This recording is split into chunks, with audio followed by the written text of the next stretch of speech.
Sebelumnya terima kasih. Manggilnya Mas Edeng atau Mang Edeng? Sanda mah Mang kan ya? Oh, Aki. Aki. Ya.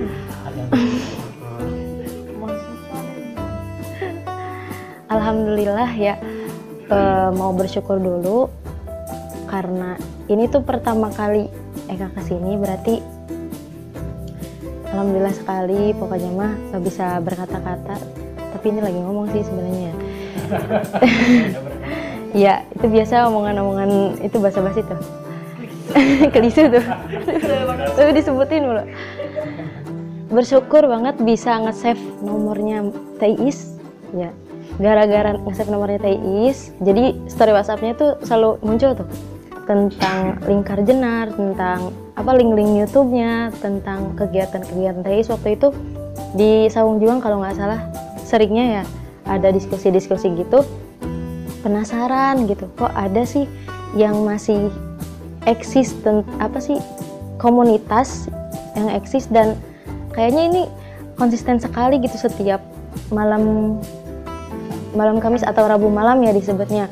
Nah jadi penasaran tapi belum berani untuk mengatakan untuk ikut gitu. Gak tahu ini kenapa malam ini malah pengen ikut, gak ngerti. Iya. Introvert people.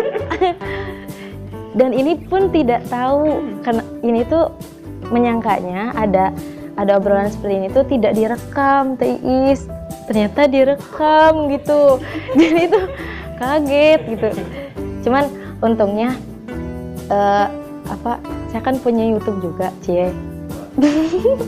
Tapi YouTube-nya isinya tentang kayak hobi-hobi cover lagu dan lain sebagainya. Nah, jadi mudah-mudahan ini nggak deg-degan gitu ngobrol di depan kamera, apalagi di depan seniman yang ya Allah, saya tuh denger cerita-ceritanya tuh dari teman saya yang juga dia itu namanya tuh Rianto, yang Muhammad Rianto. Dia itu suka ngenalin tentang tentang seniman-seniman yang ada di Cirebon, meskipun saya tuh orang Bandung gitu. Kenapa dia menceritakan itu ke saya kan? Saya nggak ngerti kan. Iya, sepertinya supaya bisa ngobrol aja. Iya. Nah, terkait pengalaman, saya sebetulnya sedikit sekali karena berhubung paling muda.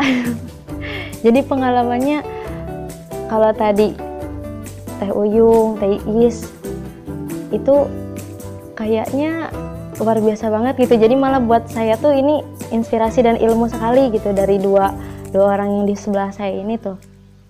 Kalau saya jujur belum pernah mendapatkan honor dari hasil tulisan. Kalau tadi kan Teis mendapatkan gitu tuh, meskipun ternyata sepertinya cerpen yang tadi dikirim sama Teis tuh kayak ya udah kirim aja gitu ya, soalnya kan identitasnya nggak lengkap ya. Kemudian Teh Uyung juga sebagai ya Allah, dari cara berbicaranya aja tuh udah tadi jengah gitu. Gak kepikiran ada kata-kata jengah kalau lagi ngobrol kan. Ini mah ada gitu tuh. Jengah terus patah arang gitu dari cara berbicaranya aja udah tulisan penulis banget gitu tuh. Nah, saya mah pengalaman yang paling diingatnya itu receh sebenarnya mah ya, kalau menurut saya mah. Saya pertama kali mendapatkan piala dari hasil lomba menulis puisi, menciptakan puisi gitu. Jadi itu tuh pada saat kapan ya, 2016 atau 2017 kalau nggak salah. Dan kenapa itu saya ingat sekali, karena puisi itu tuh diciptakan setelah UTS, mata kuliah aljabar abstrak. Saya jurusan matematika. Iya, sudah aljabar terus abstrak. Itu pelajaran yang paling tidak saya sukai, aljabar itu. Iya, dan pokok nama. Ya pada intinya setelah UTS itu, jujur barangkali ini ditonton dosen saya ya, ini gimana ya? Jadi barangkali nanti ini sampai ke dosen saya. Jadi soal ujiannya itu hanya 2, tapi uraiannya masya Allah itu 2 halaman itu, 2 halaman lebih pokoknya Maya. Saya isi hanya setengah halaman. Sementara teman-teman saya masih berkutat di sana. Saya udahin aja, udah saya simpan di meja tuh. Kemudian saya ngambil kertas yang kosong, yang tadinya buat oret-oret apa, yang itu gitulah. Saya bikin puisi di situ. Dan selesai sampai waktu kuliah selesai gitu tuh. Jadi sepertinya itu puisi tersingkat yang pembuatannya itu tersingkat yang saya buat, tapi dapat juara gitu. Biasanya yang tidak direncanakan tuh malah menang gitu ya. Gak ngerti sih kenapa.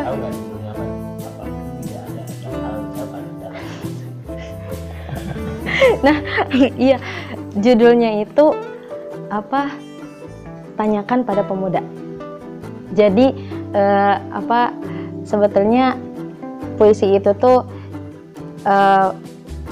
dibuat untuk lomba. Jadi saya tuh melihat ada di Mading. Saya tuh suka bolak-balik Mading untuk lihat ada event menulis gratis atau enggak.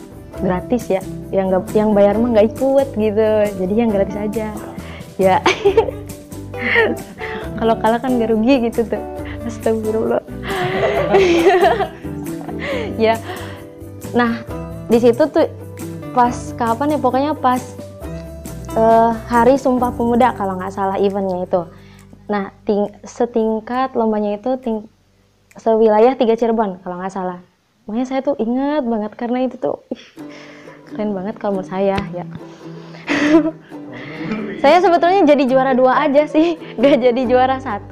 Karena juara 1-nya itu dari pihak yang penyelenggara lomba gitu loh. Dari nggak ngerti itu juara 1-nya itu dari mahasiswa yang ada di kampus penyelenggara. Biasanya kan kayak gitu ya, tuan rumah tuh menang gitu tuh. Kenapa sih kayak gitu? Tapi juara 2 juga. Iya. Tuan rumah harus menang.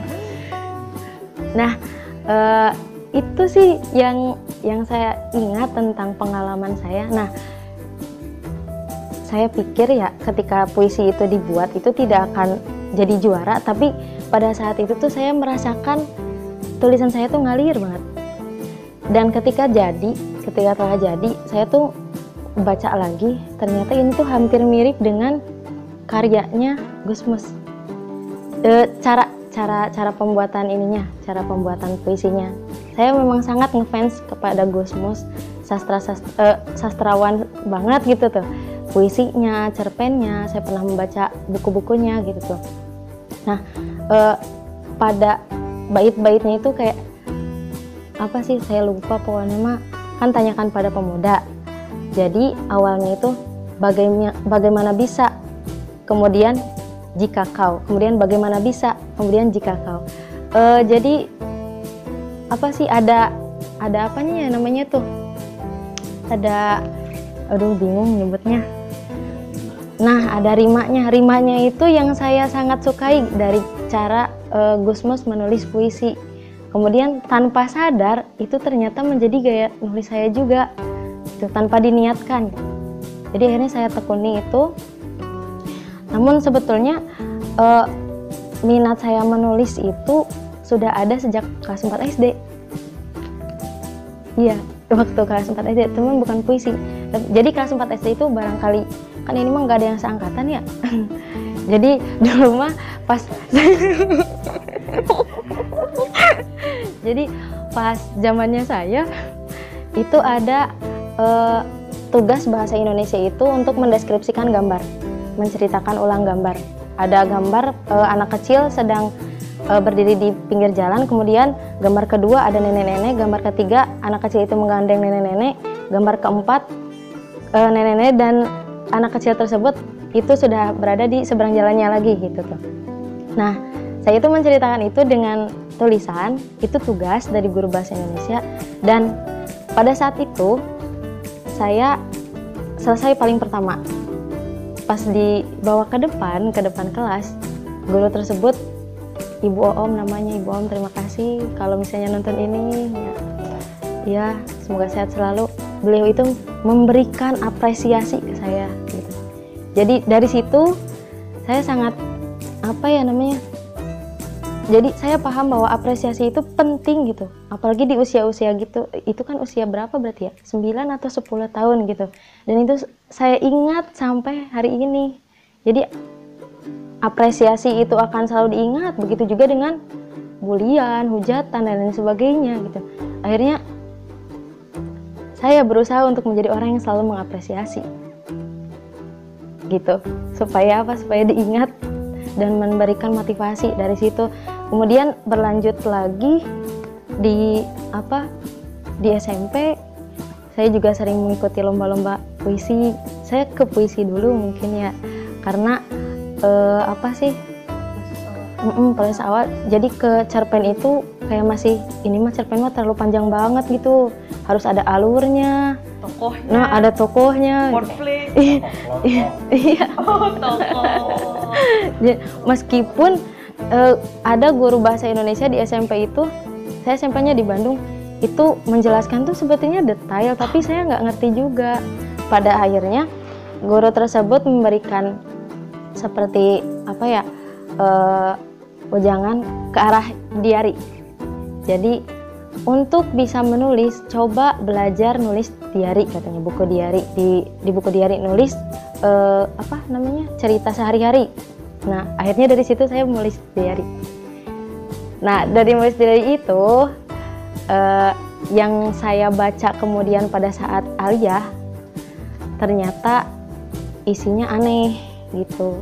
Isinya tuh gak jelas pokoknya mah. Cuman dampaknya ke saya yang saya rasakan, yang penting mah ternyata di nulis diari itu bukan bahasanya baku atau tidak, kemudian alurnya jelas atau tidak, tapi yang penting kamu bisa ngalir dulu gitu tuh. Jadi kalau nulis diari kan ini apa dulu ya, ini apa dulu, nggak gitu kan, tapi pokoknya mah segala macam keluar gitu. Oh berarti kayak gitu dampaknya gitu. Ternyata dampaknya itu dirasakan pada saat madrasah aliyah gitu. Oh kayak gitu, jadi agak terbiasa.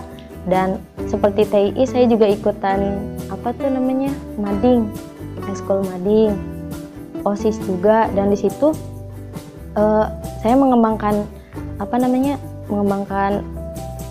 minat saya untuk setiap hari mengirim karya ke mading sebagai contoh teladan untuk teman-teman yang lainnya gitu. Jadi biar ada tuntutan tuh, masa pengurus mading nggak ngirim karya, masa cuma ngurusin atau ngumpulin karya doang gitu kan. Jangan-jangan pengurus mading ini cuma pengen jadi pengurusnya aja, ngumpulin, tapi padahal mah nggak bisa apa-apa gitu, nggak ngerti apa-apa tentang rubrik dan lain sebagainya gitu. Nah dari situ itu upaya yang saya lakukan untuk merawat ini semangat untuk menulis itu kayak gitu. Dan di kampus juga alhamdulillah sebetulnya ketemu TIS itu dari PMII di kampus gitu, cuman waktu itu belum sempat ngobrol. Tapi salah satu kakak kelas itu salah satu senior menyebutkan bahwa Eka itu mirip TIS. Gak tahu wajahnya, gak tahu apanya nih maksudnya, tapi Eka itu mirip TIS katanya gitu tuh. Jadi saya tuh bangga gitu tuh disebut mirip TIS, asli TIS. Saya tuh dulu sebagai junior itu saya merasa bangga ketika disamakan dengan senior dong. Apalagi TIS itu pengurus transfer loh. Pengurus korpri pada saat itu di PMII kan, di bidang pers ya, yang ngurusin majalah buletin Mariposa kalau nggak salah namanya, saya masih ingat. Jadi di situ saya semangat untuk ngirim tulisan, ngirim cerpen, ngirim puisi pada saat itu gitu, pada saat kepengurusannya TIS, TEH, Dewi, Tenanda gitu, masih ingat. Jadi alhamdulillah ada wadah yang saya temukan gitu di kampus. Begitu juga dengan diskusi-diskusinya gitu tentang kepenulisan dan lain sebagainya. Itu di kampus. Cuman setelah kepengurusannya TIS ya hilang itunya. buletinnya gitu, jadinya nggak ada lagi. Nah dari situ akhirnya saya kayaknya sama deh kayak Teis, jangan-jangan iya benar muridnya. Jadi saya nulis sendiri aja. Jadi saya tuh nulis sendiri. Saya tuh kebanyakan sebetulnya bukan nulis di buku sih, tapi di HP, ngetik di HP. Jujur di era sekarang itu pada saat kuliah, masih kuliah berarti saya kan lulusnya 2018, berarti pada saat 2016 kesanaan lah, kalau awal-awalan mah belum. Kan itu ada story WA tuh, muncul WA kan, WhatsApp. Saya tuh muncul semangat atau nambah pede lagi dengan hasil tulisan saya itu ketika kalau saya nulis status di WA itu di screenshot dan dijadikan status WA sama orang banyak. Jadi saya tuh pede gitu. Berarti pertama tulisan saya itu sampai ke mereka gitu. Jadi kemudian yang kedua berarti mereka setuju dengan apa yang saya sampaikan, baik berupa quotes ataupun pendapat ataupun kebanyakan sih kata mutiara. Nah itu kata mutiara, cuman yang insidental gitu, yang pada saat itu misalnya di pondok lagi, saya kan di pondok ya, di pondok lagi ada acara apa, kemudian saya membuat tulisan. Kemarin ada acara wisuda pondok, kemudian santri kan berarti sudah wisuda, berarti sudah akan ke masyarakat kan. Saya nulis caption di WhatsApp, santri mengaji, mengabdi, mengabadi, kayak gitu aja tuh di repost sama temen-temen gitu tuh. Jadi saya tuh pede banget gitu, dari dulu tuh kayak gitu. Jadi gimana ya, padahal mah biasa aja gak sih?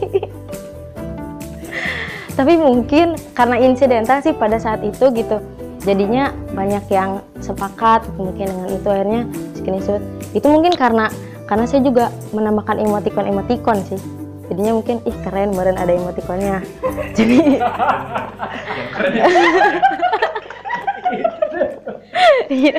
Jadi menarik untuk eye catching lah bahasanya mungkin ya. Jadi jadikan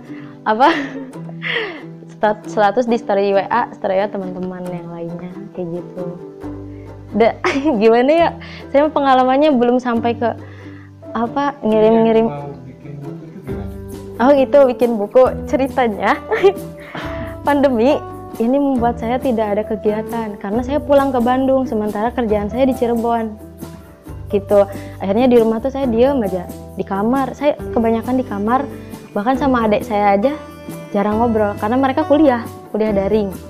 Akhirnya saya stalking di IG itu, event menulis atau lomba menulis dan lain sebagainya.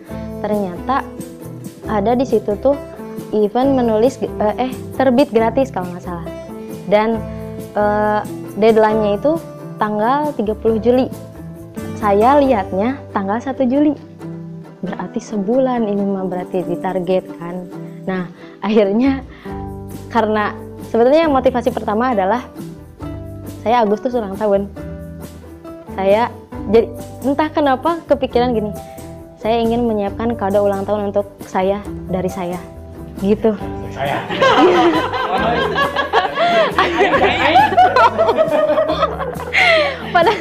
pada saat itu jadinya kepikirannya ke sana, nggak tahu kenapa gitu. Iya tak? Dia nggak main petasan. Main petasan mah enggak. Dan dari situ saya tuh ngebut gitu. Jadi satu hari itu saya hampir malah bukan 1 cerpen, malah 2 cerpen di buku itu yang sudah terbit oleh penerbit online ya. Jadi penerbit indie lah bahasanya. Ini ada 25 cerpen. 25 cerpen. Kenapa? Karena saya menggunakan nama pena Eka Munawaroh Alhamdulillah. Ya ada alhamdulillahnya. Nama YouTube-nya juga Eka Munawaroh Alhamdulillah. Jadi Eka Munawaroh Alhamdulillah itu ada 25 huruf semuanya. Jadi karena saya tuh bingung, ini kumpulan cerpennya mau berapa cerpen ya? Akhirnya tar dulu Eka Munawaroh 25. Sedang lah 25 gitu.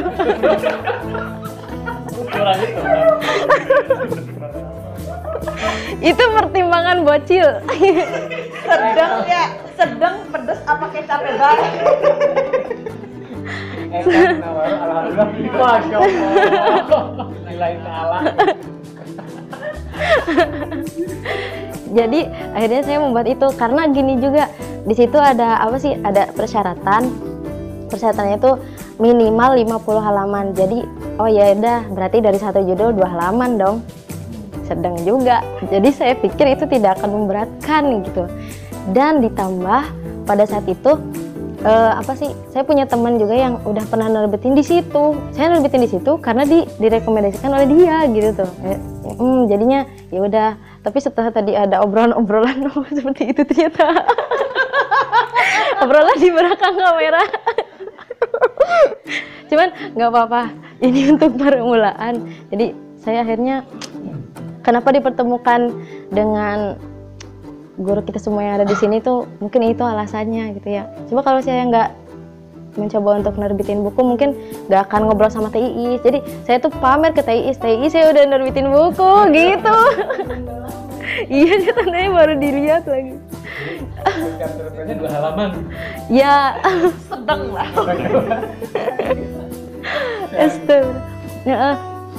Nah, menurut saya itu cerpen isinya itu setelah saya baca lagi itu isinya tadinya saya bawa ke sini draftnya ya, karena yang sudah dicetak itu masih ada di sana di penerbit. Saya tuh tadinya mau ngasih ke Mas Edeng, tapi tadi Teh Uyung tuh ceritanya gitu. Saya jadi itu gimana dong, itu draft udah mah gitu cuma dijepit begitu doang, jangan-jangan sepengalaman seudon dulu jadinya tuh ya. Dan anak sekarang begitu kan, pulang gitu, nggak bakal datang lagi tuh. Aduh, pundung. Ya, jadi intinya mah diterbitkannya itu ngebuat demi itu sih, demi biar bisa ada kenang-kenangan kado untuk saya dari saya. Jadi suatu saat saya tuh kalau misalnya cerita misalnya ke siapa, ini motivasi saya gitu tuh. Dan ternyata saya kan ulang tahunnya 14 Agustus asik. 14 Agustus di hari pramuka. Saya ngirimnya tanggal 31 Juli, pas banget di deadline-nya. Saya pikir akan terbit itu pas gitu tuh. Saya berpikir bahwasanya akan pas dengan tanggal 14 Agustus karena di redaksi penerbitnya itu setiap buku yang dikirimkan akan diterbitkan maksimal 10 hari. Berarti nyampe lah tanggal 14 gitu. Ternyata tanggal 25 Agustus. Ya udah, akhirnya saya membalikan isu. Bahwa ulang tahunnya berubah. Gak gitu. Enggak. Jadi gini aja.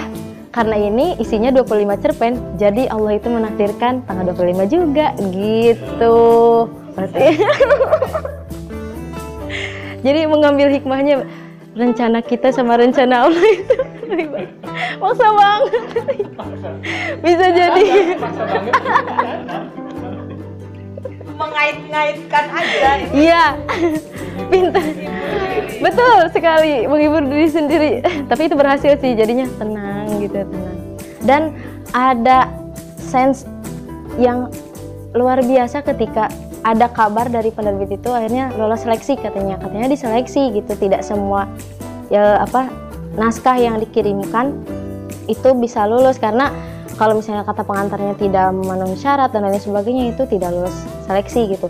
Ketika ada WhatsApp kabar dari penerbit bahwa selamat buku Anda lolos untuk diterbitkan, itu tuh rasanya seneng banget. Senangnya itu mungkin bisa, meskipun saya belum pernah menerima honor, sepertinya itu lebih dari menerima honor, diterbitkan tuh gitu. Iya, jadi itu pertanyaan saya, itu pesertanya berapa?